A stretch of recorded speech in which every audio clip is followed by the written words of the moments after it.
بسم اللہ الرحمن الرحیم۔ السلام علیکم۔ ایف ایم اسٹوریز میں خوش آمدید۔ پیش خدمت ہے عمران سیریز کا ناول بلیک سن کا چوتھا حصہ۔ مصنف ہیں مظہر کلیم ایم اے۔ سنیے، انجوائے کیجیے، ہمارے چینل کو لائک اینڈ سبسکرائب کیجیے اور بیل آئیکن کے بٹن کو پریس کر دیجیے تاکہ ہر نئی آنے والی سٹوری کا نوٹیفیکیشن سب سے پہلے آپ تک پہنچ سکے۔ جزاک اللہ۔ یمان کے ساحلی شہر آرتی کے ایک ہوٹل میں عمران کے ساتھی ایک بڑے کمرے میں بیٹھے بلیک ٹی پینے میں مصروف تھے۔ وہ اب مشن کے لیے پاک ایشیا سے صومالیہ کے دارالحکومت ماگا جانے کے لیے جہاز میں سوار ہوئے تھے۔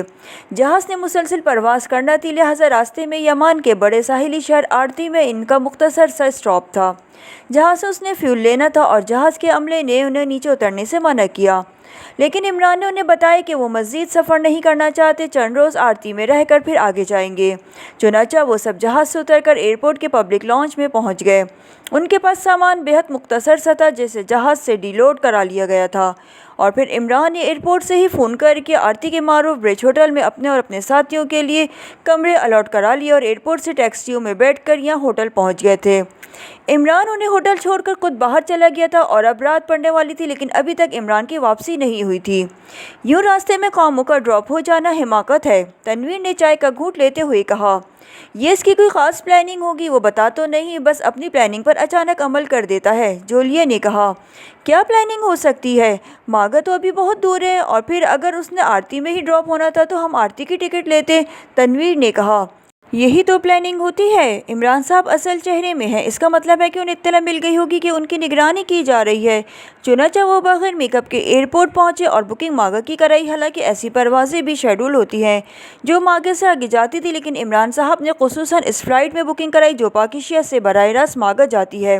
اس طرح نگرانی کرنے والوں نے یقیناً اپنے آدمیوں کو بھی اطلاع دے دی ہوگی کہ عمران اپنے ساتھیوں سمیت ماگا پہنچ رہا ہے، اور وہاں یقیناً ہمارے استقبال کے لیے لوگ موجود ہوں گے، لیکن ہمارے یہاں آرتی میں ڈراپ ہونے سے ان کو ناکامی کا منہ دیکھنا پڑے گا۔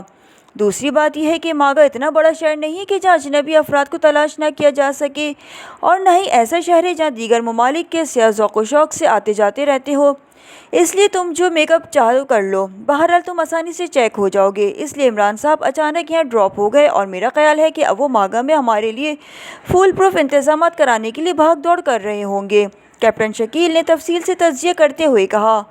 تم اس انداز میں بات کرتے ہو جیسے عمران نے تمہارے ساتھ مل کر پلاننگ بنائی ہو، تنویر نے کہا۔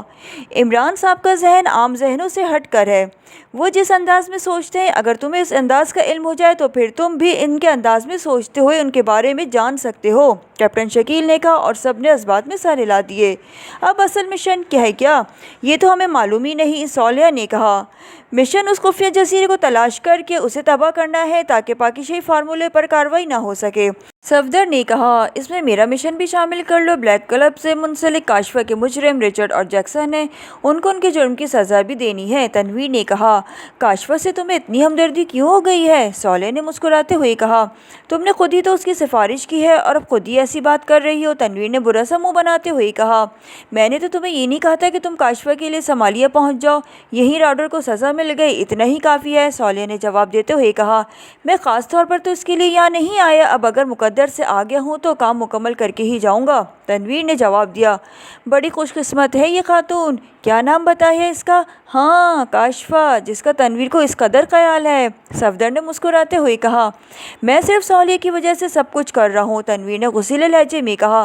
تنویر صاحب، آپ کی مہربانی کہ آپ نے میری اس قدر عزت افزائی کی ہے، صالح نے کہا، اور پھر اس سے پہلے کہ تنویر اور کوئی بات کرتا کمرے کا دروازہ کھلا اور عمران اندر داخل ہوا تو سب چونک پڑے۔ السلام علیکم ورحمۃ اللہ وبرکاتہ یا اہلیان بند کمرہ، عمران نے اندر داخل ہوتے ہوئے اونچی آواز میں کہا۔ یہ کیا طریقہ ہے کہ تم ہمیں بغیر بتائے بھاگ جاتے ہو؟ جولیا نے سلام کا جواب دیتے ہوئے غصیلے لہجے میں کہا۔ میں کہاں بھاگ سکتا ہوں؟ وہ ایک شاعر نے اپنے ایک شعر میں کہا ہے کہ اس ہرجائی کی ایک ہی بات مجھے پسند ہے کہ جب وہ لوٹتا ہے تو میرے پاس ہی آتا ہے، اس لیے دیکھو لوٹ کر واپس یہیں آیا ہوں، عمران نے مسکراتے ہوئے کہا اور کرسی پر بیٹھ گیا۔ جولیا کالی پیالی اٹھا کر اس میں فلاسک میں موجود چائے ڈالی اور پھر اس نے پیالی عمران کے سامنے رکھ دی۔ عمران صاحب، کیپٹن شکیل نے آپ کی تمام حرکات کا تجزیہ کیا ہے جو ہماری سمجھ میں نہیں آئی تھی، مثلاً ٹکٹ تو مانگا کہ آپ نے لیے اور اچانک آرتی پر ڈراپ ہو گئے، صفدر نے کہا، اور پھر اس نے کیپٹن شکیل کا تجزیہ دہرا دیا۔